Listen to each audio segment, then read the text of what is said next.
Bonjour et bienvenue sur la chaîne YouTube Coder pour changer de vie. Alors ça va être une vidéo un petit peu particulière puisque ça va être ma vidéo de présentation. Voilà, c'est ma première vidéo YouTube et je vais essayer de décrire qui je suis en 3 étapes. On va essayer de commencer par un petit peu le parcours que j'ai eu. Ensuite la deuxième étape ça va être le parcours que j'ai eu de formation et puis d'arriver dans la vie active. La deuxième étape ça va être finalement qu'est-ce que j'ai fait ces 10-13 dernières années. Et puis la troisième étape c'est pourquoi cette chaîne, qu'est-ce qu'on va pouvoir faire ensemble et quelle aventure commence aujourd'hui. Voilà. Donc la première étape c'est un petit peu qu'est-ce qui m'anime à faire cette chaîne. Ça commence un petit peu à partir de 6 ans, comme j'adorais le bricolage et j'adore toujours le bricolage, sauf que je ne savais pas encore à l'âge de 6 ans et je démontais un petit peu tout ce que j'avais sous la main et on avait un téléphone à cadran qu'on remonte comme ça. Alors je ne sais pas pour les plus jeunes, ceux qui connaissent, sinon vous allez voir sur internet, c'était un téléphone avec des petits trous, un cercle et puis on remontait comme ça et je ne comprenais pas comment c'était possible que la voix, quand on parlait dans le téléphone, puisse passer dans les petits fils et arriver à des centaines de kilomètres de l'autre côté. Alors, vu que je ne comprenais pas, j'ai démonté. Alors, j'ai jamais réussi à remonter le téléphone, mais j'ai vu plein de choses. J'ai vu de l'électronique, on va dire, plutôt de l'électricité, et puis différents composants. J'ai vu de la couleur, j'ai vu des façons de monter. J'ai pas vu les façons de remonter par contre, donc j'ai laissé le téléphone en l'état. Mais c'était un petit peu la première étape et puis j'ai toujours continué un petit peu là-dessus. J'ai fait un petit peu de bricolage maison, ce qu'on peut appeler aujourd'hui le DIY, le do it yourself, le fais-le toi-même. Et puis j'adorais ça et arrive l'âge de mes 15 ans où j'ai fait mon stage de 3e, le stage qu'on a tous fait d'une semaine. Et là j'étais dans une petite boutique qui vendait des photocopieurs et des photocopieurs qui faisaient des photocopies, de la papeterie, etc. C'était 3 jours, pardon. Et donc là j'ai devais examiner ce que faisait la personne. Et la personne réparait des petites photocopieuses, des petites imprimantes, etc. Il y avait un petit peu d'électronique, ça me passionnait. C'était un petit peu la suite du téléphone que j'avais connu avant. Donc je regarde ça. Je regarde travailler pendant quelques jours et puis pour faire mon rapport de stage à l'époque j'avais la machine à écrire de ma mère. C'était les machines comme dans le temps avec les mécanismes, il fallait taper fort et puis si on se trompait d'une lettre il fallait tout recommencer et puis là il y avait un ordinateur, c'était en 1995 je crois et donc cet ordinateur pendant les 3 jours je l'ai pas lâché en fait. Je regardais un petit peu ce que faisait la personne mais pendant que je regardais j'avais une envie encore plus forte d'aller voir ce que faisait l'ordinateur, ce qu'on pouvait faire avec parce qu'en fait cet ordinateur avait un côté magique, c'est qu'il y avait des icônes sur le logiciel. Alors c'était Word, mais moi je connaissais pas du tout. Traitement de texte, donc c'était comme la machine à écrire de ma mère, mais qui était en numérique. Et quand on se trompait d'une lettre, on n'avait pas tout à refaire. On pouvait corriger les choses, on pouvait mettre de la couleur qu'on pouvait pas faire sur la machine à écrire. Alors aujourd'hui, ça paraît peut-être un petit peu désuet, mais c'était quelque chose d'incroyable pour moi et de se dire que l'ordinateur permettait de faire ça, mais que si on changeait de logiciel, on pouvait faire complètement autre chose. C'était quelque chose d'assez fou pour moi et d'autant plus que par rapport au bricolage, j'ai appris qu'avec l'ordinateur on pouvait aussi piloter des machines, on pouvait fabriquer des choses qui étaient pilotées par ordinateur. C'était un petit peu les débuts pour le grand public avec un prix accessible et ça c'est quelque chose qui m'a vraiment motivé. Alors après dans les études j'ai continué sur une filière qui m'a permis de suivre cette voie sur une seconde qui était orientée TSA à l'époque, donc technique et sciences de l'automatisme je crois. Ensuite de l'électronique, une terminale avec une terminale STIEL comme ça s'appelait à l'époque, c'est-à-dire vraiment électronique, où j'ai appris beaucoup de choses. Et puis pendant ce lycée en fait j'avais une calculatrice scientifique et sur cette calculatrice j'avais la possibilité de faire des programmes. Alors, je ne connaissais pas encore très bien ce qu'étaient ces programmes. J'avais juste le manuel. À l'époque, on n'avait pas forcément Internet au débit. C'était les modems 56K. Donc, ça veut dire des modems ça veut dire un Internet très très bas en termes de vitesse. Voilà. Et puis qui coûtait cher parce que c'était pas illimité. Voilà. Alors, il n'y avait pas encore non plus tout le support qu'on a aujourd'hui sur Internet. C'était un monde un petit peu différent, on va dire. C'était un petit peu le Internet 1.0, quoi. Alors, j'avais cette programmation disponible, j'avais mon manuel de calculatrice et j'ai vu que je pouvais interagir avec l'écran, c'est-à-dire que je pouvais afficher des choses. Alors, on pouvait faire des calculs, bien sûr, c'était le but de la calculatrice. Après, on s'en servait aussi pour faire des pompes. Embarquer un petit peu le programme et quand il y avait une interro, si on pouvait regarder un petit peu, c'était peut-être un petit peu plus facile. Donc beaucoup s'en servaient pour ça. Et moi j'avais vu qu'on pouvait faire un petit logiciel. Alors j'avais fait un logiciel de zéro, un logiciel de dessin où on pouvait alors on a une petite voiture où on pouvait, je pouvais dessiner des points, je pouvais dessiner des lignes. Et donc à partir de là, je pouvais dessiner une interface graphique avec des boutons. Avec un petit effet alors ça m'a marqué, c'était un petit effet d'ombre qui donnait un aspect à mon logiciel, entre guillemets, identique à l'aspect qu'il y avait sur l'écran d'accueil de la calculatrice, où on voyait le programme d'algèbre, le programme des courbes, et on voyait il y a des petits icônes, un petit peu comme vous avez sur vos smartphones aujourd'hui. J'arrivais à peu près à faire la même chose, en beaucoup moins bien, mais j'arrivais à faire ça à peu près à l'époque sur calculatrice. Alors c'est quelque chose d'assez... Alors, je regarde parce que c'est ma première vidéo, hein. Je me suis mis dans un endroit calme, mais je pensais pas qu'il y aurait des voitures qui viendraient jusque là. Bon, passons. Donc la calculatrice, alors c'était mon premier pas dans la programmation. Alors j'ai appris à faire des choses, j'ai appris un langage, comme on apprend un petit peu l'anglais, j'ai appris le langage de la calculatrice. Et je comprenais pas comment elle fonctionnait, mais je comprenais des mécanismes qui étaient expliqués, je comprenais comment lui parler et comment elle pouvait me répondre. Et à partir de là, j'ai commencé à établir sans le savoir les premières bases du métier que j'aurai plus tard. Et qui a continué jusqu'à aujourd'hui. Je vais vous raconter dans les autres étapes. Alors après, par la suite, donc j'ai eu mon bac. Je suis parti en DUT, en télécommunications et réseaux, où là j'avais la volonté d'avoir un parcours le plus complet possible, parce qu'il y avait et de l'électronique, et de l'informatique, et de la télécommunication. Et ça, c'est quelque chose qui me passionnait parce que je voulais absolument comprendre ce qui se passait vraiment dans ce qu'on appelle les couches basses. Le plus petit truc, je voulais le comprendre, jusque dans les choses les plus éloignées. Comment envoyer, par exemple, un message à quelqu'un qui est à l'autre bout de la planète. Un petit peu comme la curiosité que j'avais pour le téléphone de ma mère à 6 ans. Voilà, comment ça pouvait fonctionner, tout ça. Alors que j'ai appris plein de choses. Et voilà, donc ça, c'est le parcours un petit peu... standard, comme on pourrait dire, mais en fait ça s'est pas passé de manière aussi facile qu'il y paraît, parce que quand j'en parle on se dit c'est simple, il y a le lycée, il y a le collège, le lycée, le bac et puis le DUT, donc on imagine, voilà, mais c'était quelque chose d'assez compliqué parce que dans mon parcours scolaire, mais je suis pas le seul, beaucoup, il y avait des difficultés dans le sens où je l'ai compris des années après, j'avais pas forcément la méthode, donc je travaillais beaucoup, mais ça servait pas forcément à grand chose. Alors je pouvais passer des heures, j'apprenais du par cœur, j'avais la boule au ventre, je stressais dans la cour du collège, je révisais jusqu'au dernier moment. Je me souviens même, des fois, il y avait l'allée. L'allée, on était 2 par 2 et puis on mettait les cartables sur les côtés, je sais pas si vous vous souvenez, et jusqu'au dernier moment, je mettais le livre comme ça de cours pour essayer de mémoriser le maximum avant l'interro, etc. Et je vivais ça, c'était vraiment pénible parce que j'en rêvais la nuit, les interrogations, c'était quelque chose de vraiment stressant. Et j'avais comme commentaire sur les bulletins de notes souvent a des compétences mais ne les exploite pas. Alors c'est quelque chose qui me frustrait énormément parce que je me donnais à fond, j'arrivais avec la boule au ventre, je faisais de mon mieux, mais les profs pensaient que je faisais rien. Alors ils se disaient sûrement que c'était pas de la bonne volonté, enfin où je devais peut-être, regarder la télé quand j'arrivais, etc. Alors que non, pas du tout.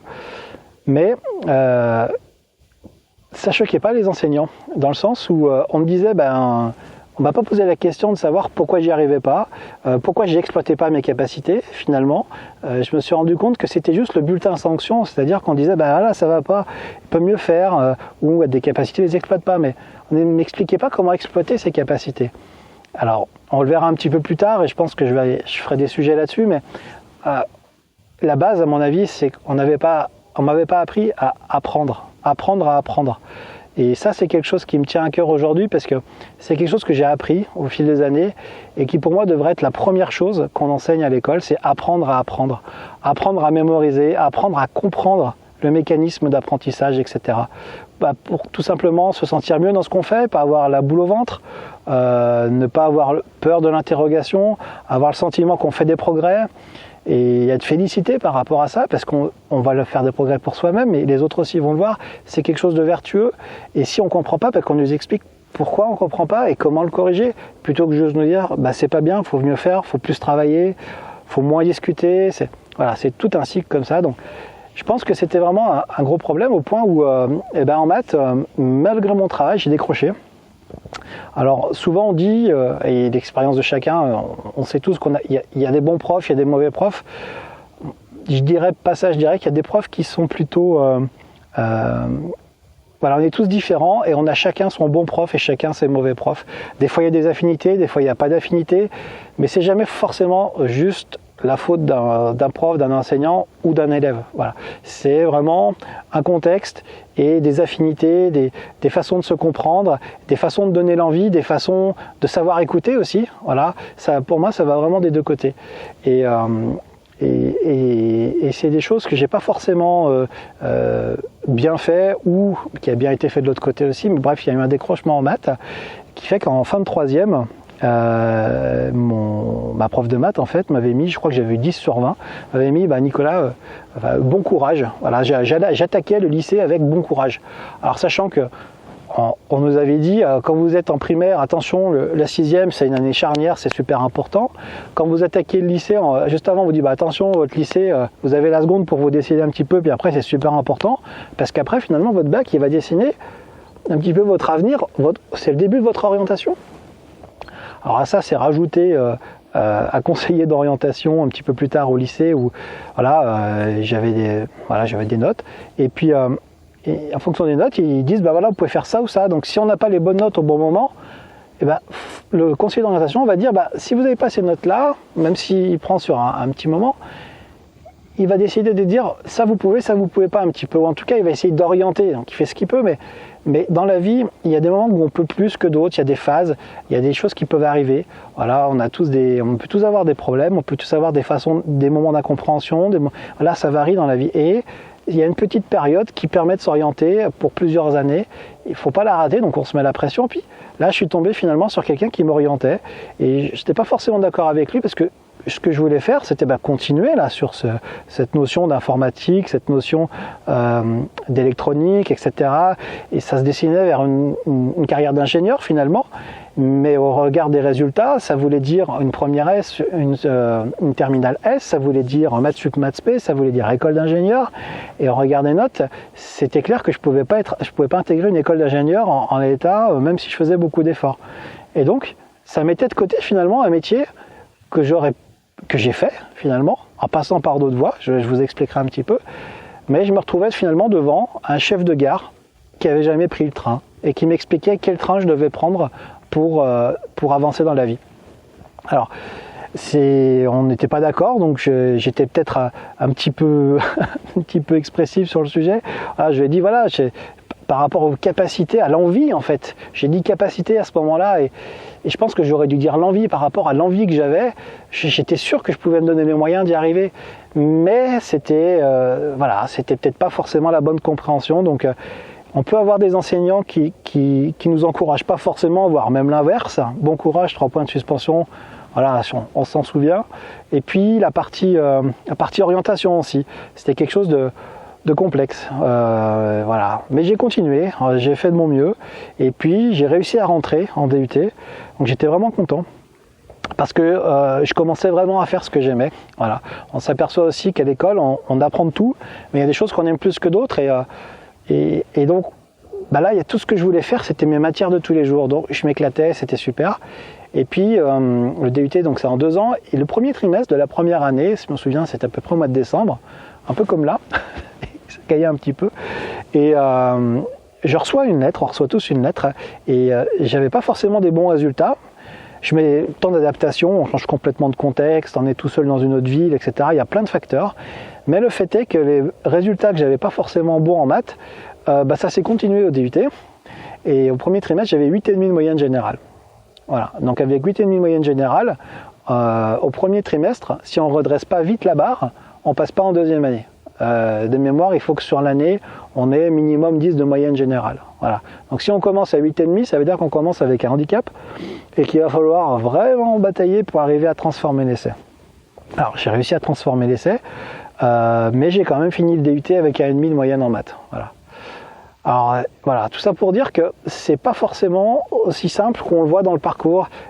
Pendant la période scolaire, il y a beaucoup de remises en cause, beaucoup de travail sur soi-même, de motivation pour pas lâcher prise, et puis de continuer à se dire que c'est possible en essayant de faire le mieux pour soi, en tout cas. Voilà. Donc à un tel point, à un moment que je regardais en deuxième année en DUT, fin de première année et début de deuxième année, je regardais même plus mes notes. Parce que je me disais que ça servait à rien, c'est comme regarder un compte en banque qui se vide, à part mettre le moral par terre, ça sert à rien. Et finalement, le fait de ne pas regarder, le fait de faire de mon mieux, j'ai réussi à passer cette étape. Voilà, donc avec 11,5 de moyenne générale, 1,5 de moyenne en maths. Voilà, ça. Si je dis tout ça, c'est pas pour mettre des résultats en avant, c'est aussi le fait de dire qui je suis, partager un petit peu l'expérience et montrer aussi à tout le monde que c'est possible et qu'il ne faut pas s'arrêter aux premiers obstacles ou aux personnes qui ont autorité mais qui n'ont pas forcément la parole divine. Voilà, il faut avoir l'envie. Voilà, et du moment qu'on a l'envie, si on ne trouve pas les personnes, on trouvera au moins les moyens. Voilà, et je vous en parlerai un petit peu plus tard. Après, donc l'étape numéro 2. Alors, si vous êtes encore sur cette vidéo, c'est sympa parce que je crois comprendre que sur YouTube, en fait, on perd beaucoup de monde au début. Donc, merci de continuer l'étape numéro 2. L'étape numéro 2, je vais essayer de vous la faire un petit peu plus courte. J'ai commencé à travailler donc en tant que technicien système et réseau. Donc là, j'avais des clients nouveaux tous les jours. Je démarrais le matin, je faisais ma journée de travail. Le lendemain, c'était complètement différent. C'était du réseau, c'était des serveurs, c'était des sauvegardes. C'était aussi des rencontres avec les utilisateurs, la pédagogie. C'était la rencontre avec le concret. Et puis quelque chose de formidable avec des collègues merveilleux. Voilà. Et comme l'éducation, il y a aussi des côtés qui étaient moins roses. C'est son premier job. Et quand on fait son premier job, en tout cas c'était le cas pour moi, on n'a pas forcément tous les codes de l'entreprise. On débarque avec son DUT, avec des connaissances, mais avec pas d'expérience. Et donc j'ai eu la chance d'avoir une société qui m'a fait confiance. Et en contrepartie, j'ai passé beaucoup de temps, les soirs, les week-ends, à essayer de rattraper le retard que je pensais avoir. Mes collègues allaient 5 fois plus vite que moi et je pensais avoir vraiment 5 fois. En vérité, ils n'allaient pas 5 fois plus vite que moi. Je pense qu'ils allaient 4 fois plus vite que moi, mais pour moi ça faisait 5 et de toute façon ils allaient vraiment plus vite que moi. Et il y a beaucoup de choses que j'ai appris, que j'ai pas appris à l'école, ça arrive à tout le monde je pense dans tous les métiers. Et ça aussi il y a des moyens de se préparer là-dessus. Et il y a des moyens de transiter pour pas passer les soirs et les week-ends, tout simplement, de façon de travailler différemment.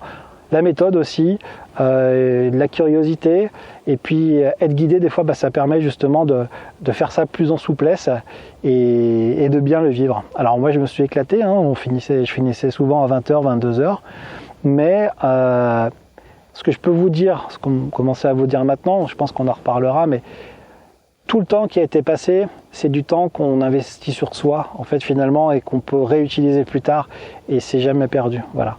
Après, il faut bien faire attention de ne pas s'épuiser au travail. Donc voilà, technicien système et réseau, et puis développeur. Après, développeur, je suis monté un petit peu en tant que, on appelle ça lead technique aujourd'hui, ou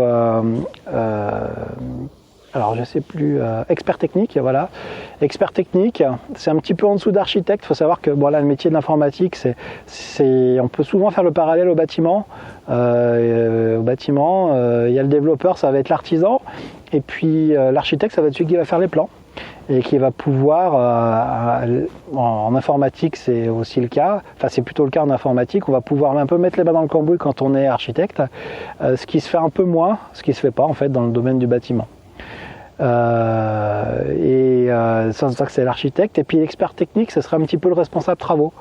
Voilà, donc qui peut vraiment mettre les mains dans le cambouis, qui supervise un petit peu tout ça, et qui fait en sorte qu'on arrive à gérer ça. Et il y a aussi le métier de chef de projet, etc., etc. Donc j'ai fait passer des techniciens système et réseau à développeurs. Pourquoi ? Parce que le développement, c'est quelque chose que, voilà, vous avez vu au lycée, que j'ai vraiment en moi, parce que on a une capacité de créer vraiment ce qu'on veut. C'est immatériel, c'est-à-dire que simplement par l'imagination, on va pouvoir arriver à créer des mondes entiers, quasiment instantanément, simplement en jouant au Lego. Voilà.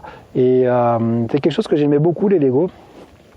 Quand j'étais petit, vous verrez d'ailleurs, vous pouvez télécharger sur le blog un guide que j'ai écrit qui s'appelle Guide d'un ami pour démarrer une carrière de développeur en 6 étapes. Et dedans, j'en parle. D'ailleurs, la couverture, j'ai mis des Lego dessus.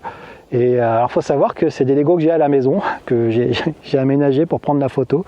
Et voilà, c'est quelque chose que j'aime beaucoup parce que ça permet c'est la même chose. Avec les Lego, on démonte, mais avec les mêmes blocs, on va pouvoir créer des choses différentes. Et aujourd'hui, on peut faire ça à une échelle vraiment immense, à l'échelle du monde en fait. Le petit programme qu'on va pouvoir faire pour soi, on peut le donner à tout le monde. Il peut être utilisé sur la planète, il peut se répandre sur la planète, en bien ou en mal. Ah.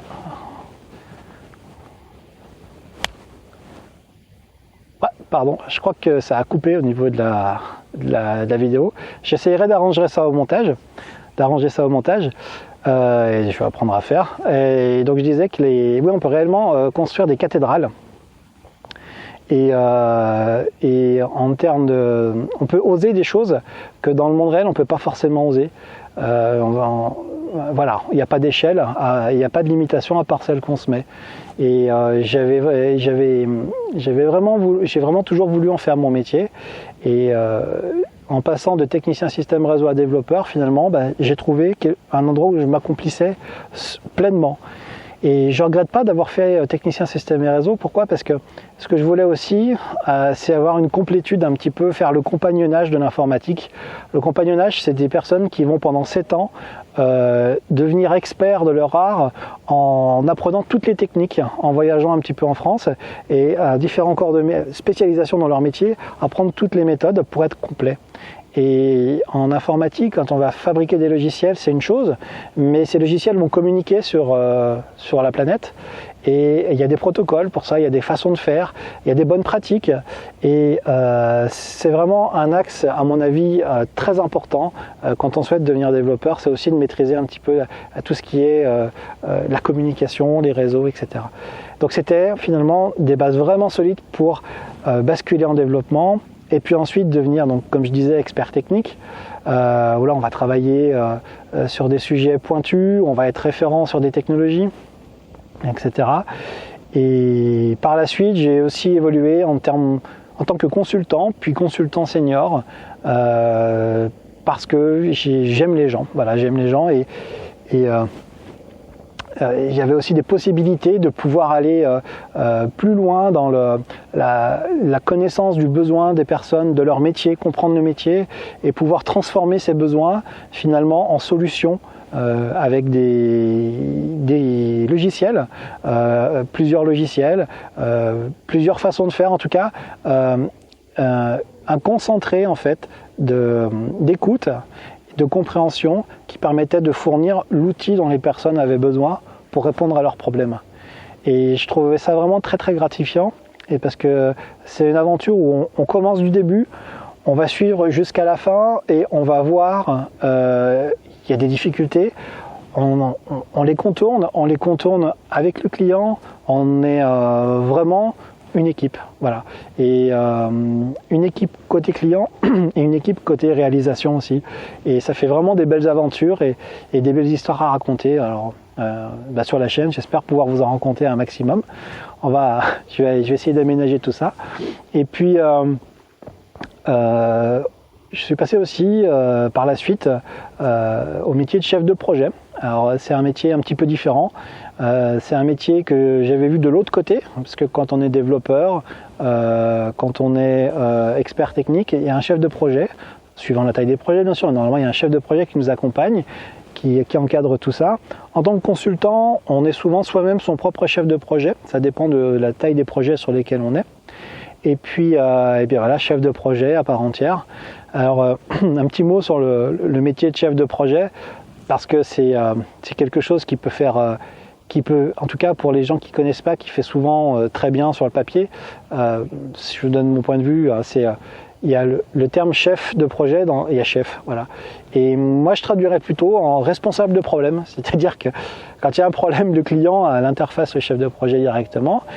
Et le chef de projet doit résoudre ce problème, le prendre en main et donc garantir que le projet continue ou s'exécute dans le respect des délais et des coûts. Voilà. Donc ça c'est quelque chose que j'ai été amené à faire par la suite. Alors tous ces métiers, ce sont des métiers qui ont un point commun qui est l'informatique et qui m'ont vraiment passionné parce que j'ai parcouru tout ça, mais j'ai jamais lâché depuis le lycée en fait le développement. Et pour moi c'est quelque chose, c'est un loisir également, c'est quelque chose, alors j'ai d'autres loisirs, mais dans mes autres loisirs, j'utilise le développement pour me fabriquer des outils, aller plus loin. Voilà, alors il y a un autre loisir qui me tient à cœur, qui est l'aéromodélisme. C'est la capacité de concevoir, de fabriquer et de faire voler par soi-même des avions ou des planeurs radiocommandés. Dans mon cas, c'est des planeurs. Et aujourd'hui, il y a des technologies qui ont évolué, qui sont juste magnifiques. Vous avez dû entendre parler des imprimantes 3D. La première, je l'ai eue en 2012. Et autour du monde des imprimantes 3D, on retrouve un petit peu la même chose que dans le développement logiciel, c'est-à-dire qu'on va pouvoir fabriquer des pièces, mais les concevoir sans quasiment, avec quelques contraintes et limites cette fois-ci, mais on va pouvoir laisser aller son imagination, l'imprimante va pouvoir nous construire l'objet comme on l'a pensé. Et il y a des logiciels qui permettent de dessiner en 3D ces pièces, et pour aller faire des choses un peu plus complexes, on peut programmer à l'intérieur de ces logiciels pour automatiser des choses qui vont après se réaliser en vrai, avec du concret cette fois-ci avec l'imprimante 3D, qui me servent dans l'aéromodélisme, dans la construction, etc. etc. Donc il y a toujours un cercle vertueux toujours autour de ces passions et c'est pour ça que j'ai jamais lâché la partie veille techno, la partie langage, mais aussi application et je pense réellement que toujours avoir la bonne solution par rapport au contexte, voilà, c'est quelque chose de passionnant et ça évolue tout le temps. Voilà, des choses qu'on conseille aujourd'hui, on ne les conseillait pas il y a 5 ans. On n'a pas le temps de s'embêter. Après, il ne faut pas se perdre dans tout ça et il y a des méthodes aussi pour ça. Voilà. Alors, la troisième étape, pour ceux qui sont encore dans la vidéo, merci à vous. Alors, la troisième étape, je vais essayer parce que là, ça caille un peu. Il doit faire 5-6 degrés. J'ai fait le kéké en me disant, voilà, je mets un pull un peu sympa et tout pour la première vidéo YouTube, mais le problème, c'est que j'ai un peu froid. Donc, la troisième étape, c'est l'étape qu'on vit actuellement. Coder pour changer de vie, c'est un blog, c'est une chaîne YouTube, c'est aussi des podcasts. Et c'est pour moi l'envie de transmettre, voilà, l'envie de pouvoir vous apporter en fait toute la valeur que j'ai reçue des autres, toute la valeur que j'ai apprise par expérience et pour vous faire gagner du temps, mais aussi pour ceux qui étaient comme moi quand j'avais 16 ans, quand je découvrais des choses pour la première fois, que je rêvais, j'avais des étoiles dans les yeux mais je ne savais pas comment faire. J'aurais bien aimé avoir quelqu'un du métier qui m'explique, qui mette un petit peu sa main sur l'épaule et qui me dise écoute, si tu veux aller par là, il y a ça, ça et ça. Mais pas un conseiller d'orientation en chef de gare, quelqu'un qui a vraiment été dedans et qui est animé par la même passion que moi. Voilà, ça c'est quelque chose qui vraiment me motive à faire tout ça. Aussi les personnes qui sont en reconversion professionnelle, qui veulent vivre autrement, soit parce qu'il y a eu des coups durs dans la vie, soit parce que l'école les a mis un petit peu de côté, mais qu'ils ont au fond d'eux ce que j'appellerais le feu sacré, l'envie, et leur dire qu'il n'y a rien d'éteint à l'intérieur et qu'avec un petit peu d'aide et d'accompagnement, on peut faire des choses vraiment formidables. On peut aller très loin, mais on peut surtout se faire plaisir. Et se faire plaisir, c'est quelque chose qui pour moi est important parce que c'est un des moteurs de l'envie. Et l'envie, c'est finalement le moteur aussi de la réussite.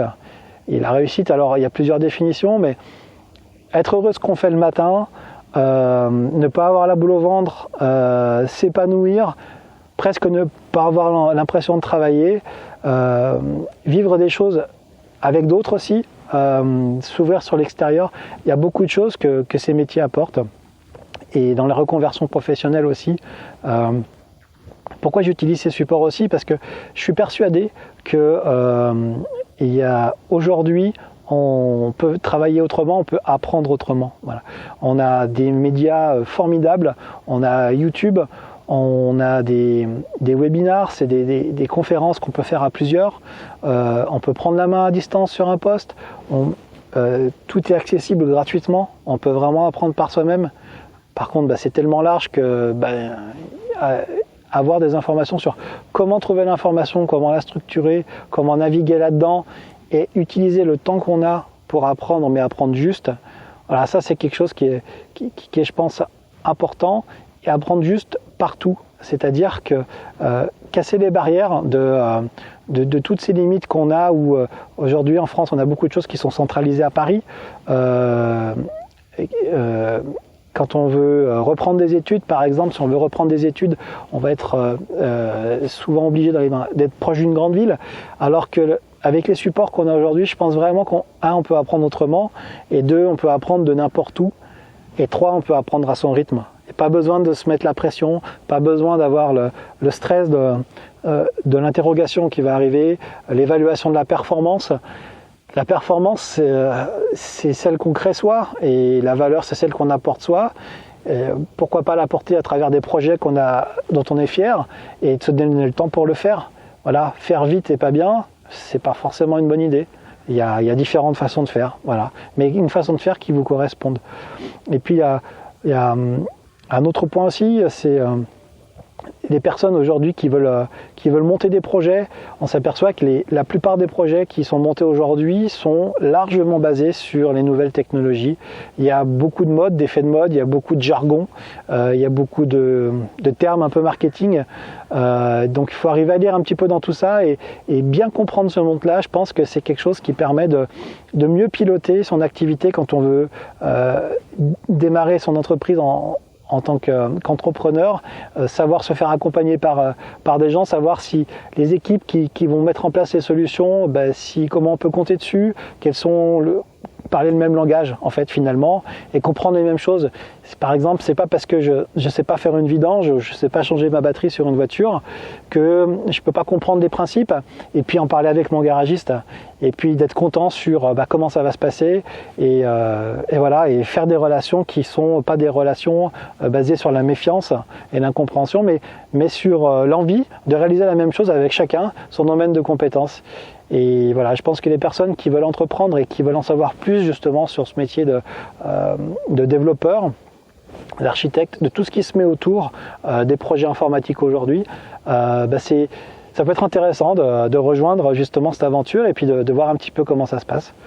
Voilà, alors je vais faire de mon mieux pour apporter le plus de valeur possible au fil des semaines. Donc je vous invite à me suivre sur le blog Coder pour changer de vie, à télécharger le guide aussi, guide d'un ami pour démarrer une carrière de développeur en 6 étapes. Et alors ça, c'est si vous n'êtes pas développeur ou développeur débutant. C'est le guide que j'ai mis beaucoup d'amour dans ce guide parce que je me suis remémoré en fait tout ce que j'ai traversé, et j'ai vraiment essayé de vous apporter avec des exemples et avec un petit peu d'humour. Vous verrez que ça me caractérise un peu, de vous rendre ça plutôt sympa à lire et et puis de vous donner une vision que je trouve moi réelle de toute la panoplie des choses qui sont utiles aujourd'hui quand on démarre une carrière. Et parce qu'il faut savoir qu'au développeur, il n'y a pas que faire du code, il y a aussi plein d'autres choses autour de ça. Et voilà, donc j'espère que vous aurez autant de plaisir à lire ce guide que j'en ai eu à l'écrire. Et puis j'essaierai d'écrire aussi d'autres bonus sur ces sujets-là. Donc vous pouvez vous abonner en téléchargeant ce guide à la newsletter. Et puis suivre, je vais essayer de faire une fréquence d'1 fois par semaine, l'activité de tout ça et voir comment l'aventure évolue. Voilà. Donc j'ai bien froid. C'est ma première vidéo YouTube. Voilà, j'espère que ça passera bien au niveau du son, au niveau de la technique du montage. Voilà, j'apprends des nouvelles choses, on apprend tous. Je suis super motivé par ça et voilà, je vous dis à très bientôt.